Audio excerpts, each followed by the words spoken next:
আসসালামু আলাইকুম। আজকে এই বিশাল প্রোগ্রামে দীর্ঘপথের সহযাত্রীরা, সাংবাদিকবৃন্দ এবং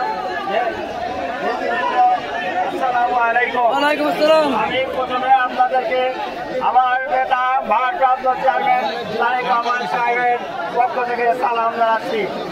সেটা হচ্ছে তিনি দলটাকে এমনভাবে সুসজ্জিত করতে চান যেখানে চাঁদাবাজির জায়গা হবে না, দুর্নীতির জায়গা হবে না, সালিশ পর্যন্ত উনি বন্ধ করে দিয়েছেন।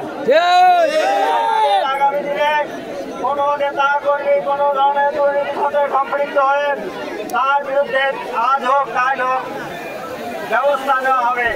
যারা মানুষকে মিথ্যা হয়রানিমূলক মামলায় বিভিন্নভাবে ষড়যন্ত্রমূলক মামলায় জেল খাটাচ্ছেন তাদেরকে বলবো দয়া করে ভালো হয়ে যান। আপনি যদি জেলে থাকেন তাহলে আপনার পরিবারটা কিভাবে চলবে সে কথা মনে রাখবেন। এইভাবে মানুষকে হয়রানি করবেন না, মিথ্যা ষড়যন্ত্রমূলক মামলায় জ্বালাবেন না। বাংলাদেশ জাতীয়তাবাদী দল দীর্ঘদিন এই দেশের খেদমত করেছেন। শহীদ প্রেসিডেন্ট জিয়াউর রহমান নীতি আদর্শের বিরোধী করেছেন। আমার নেতৃত্বে এবং খালেদা জিয়া একইভাবে তিনি সততার সাথে করেছেন। ভবিষ্যতে ইনশাআল্লাহ আমার নেতা তারেক রহমান সৎ, যোগ্য এবং উপযুক্ত ব্যক্তিদের যারা দেশ গড়ায় বিশেষ ভূমিকা রাখবে তাদের নিয়ে তিনি এই দেশটাকে করবেন। আমাদের নেতার হাত শক্ত করতে হবে।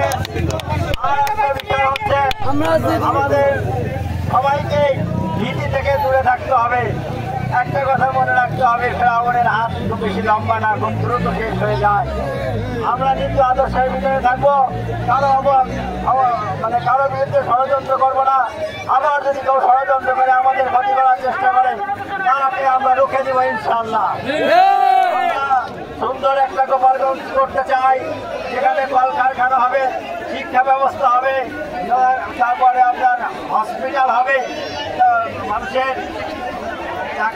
চাকরিদায়ী যাদের তাদের কর্মসংস্থান হবে, একটা সুন্দর সুশৃঙ্খল রাস্তাঘাটের উন্নয়ন সব কিছু নিয়ে একটা ভালো সুন্দর বাংলাদেশের মডেল জেলা হিসেবে গড়ে তুলতে চাই।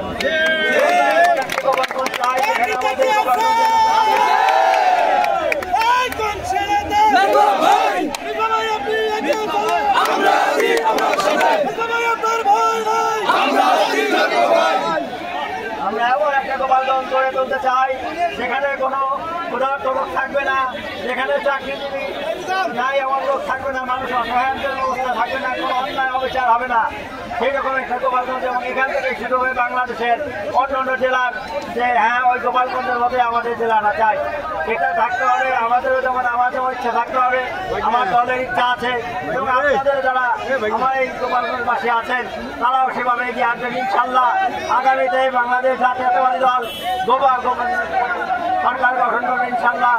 আল্লাহ যদি করেন তাহলে আপনাদের সর্বোচ্চ মূল্যায়ন দিয়ে সর্বোচ্চ জায়গায় আমাদের খেদমত করার ব্যবস্থা হবে ইনশাআল্লাহ।